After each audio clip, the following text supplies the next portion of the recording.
کتاب درسنامے یہ امام جعفر صادق علیہ السلام جو مرجع اعلیٰ جہان تشیع حضرت آیت اللہ العظمیٰ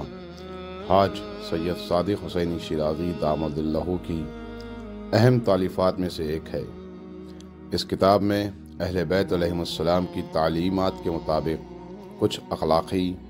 اور ثقافتی موضوعات پر بحث ہوئی ہے، جس کو مد نظر رکھتے ہوئے ہم آج کے جدید دور میں سعادت مندی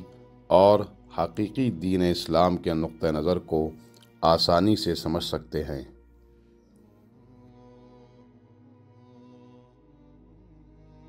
بسم اللہ الرحمن الرحیم، الحمدللہ رب العالمین، والصلاة والسلام علی سید الانبیاء والمرسلین وعلی آلہ الطیبین الطاہرین، اما بعد فقد قال اللہ سبحانہ وتعالی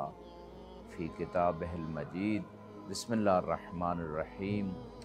یا ایھا الذین آمنوا اتقوا اللہ وکونوا مع الصادقین۔ اے ایمان والو، تقوی اختیار کرو اور سچوں کے ساتھ ہو جاؤ۔ امام صادق علیہ السلام نے اپنے اس خط جس میں تمام اپنے چاہنے والوں کو وصیت کی، ان وصیتوں میں ایک وصیت یہ بھی ہے، وَأَحِبُّوا فِي اللَّهِ مَنْ وَصَفَ صِفَتَكُمْ، کہ جس کے پاس آپ اہل حق جیسی صفت ہو، یعنی وہ بھی حق پہ ہو، تو اس سے اللہ کے لیے محبت رکھو۔ وَأَبْغِضُوا فِي اللَّهِ مَنْ خَالَفَكُمْ، اور جو تمہاری طرح اہل حق نہیں ہے اس سے اللہ کے لیے بغض رکھو۔ اور اسی معنی میں اور بھی بہت ساری احادیث موجود ہیں۔ اس بندے کا ایمان اس وقت تک کامل نہیں ہوتا جب تک کہ وہ اللہ کے لیے محبت نہیں رکھتا اور اللہ کے دشمنوں سے دشمنی نہیں رکھتا، بلکہ اس حوالے سے قرآن میں آیات بھی موجود ہیں کہ وہ شخص ایمان نہیں لے کے آئے اللہ اور روز قیامت پہ، کہ جو ایسے لوگوں سے دوستی رکھتا ہو کہ جو اللہ سے دشمنی رکھتے ہیں۔ لہٰذا قرآن میں بھی مختلف جگہوں پہ اللہ سبحانہ وتعالی نے اس بات کی طرف متوجہ کیا، لن ترضی عنک الیہود ولا النصارى حتی تتبع ملتہم، کہ آپ سے یہود اور نصارہ راضی نہیں ہوں گے یہاں تک کہ آپ ان کی ملت کی اتباع کرنے لگیں۔ اور بعض مقامات پہ فرمایا کہ جو ان سے دوستی رکھے گا یہود و نصارہ سے، وہ انہی میں سے ہو جائے گا۔ تو اس طرح بہت ساری آیات اور روایات میں اللہ سبحانہ وتعالیٰ اور رسول خدا اور اہل بیت علیہ السلام نے اس بات پہ فوکس کیا کہ انسان کی محبت خدا کے لیے ہو اور بغض بھی خدا کے لیے ہو۔ اس کو اگر سمپل الفاظ میں ہم یوں کہیں کہ اللہ رسول اہل بیت اور ان کے چاہنے والوں سے مودت و محبت رکھنا یہ تولا ہے،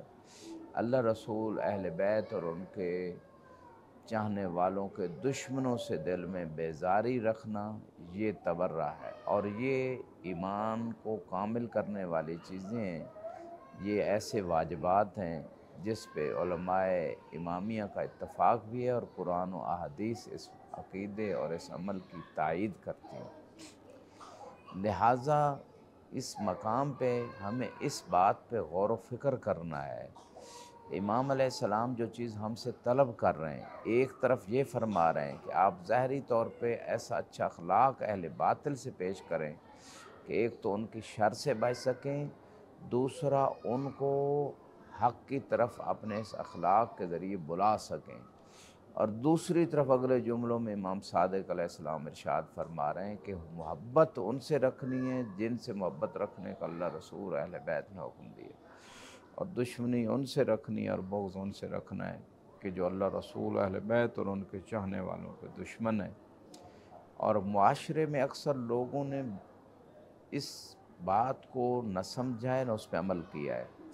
مومنوں سے دشمنی رکھی جاتی ہے جو علماء ہیں ان سے دشمنی رکھی جاتی ہے، حالانکہ جو اہل باطل ہیں ان سے بغض رکھنے کا حکم ہے۔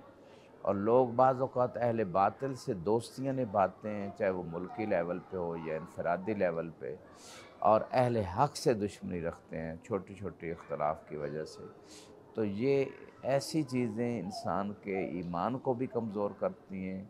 انسان کے عمل کو صالح نہیں ہونے دیتی، انسان کی نیکیوں میں رکاوٹیں خدا کی طاعت سے دور کرتی ہیں۔ خدا ہم سب کو توفیق دے۔ وآخر دعوانا ان الحمد للہ رب العالمین۔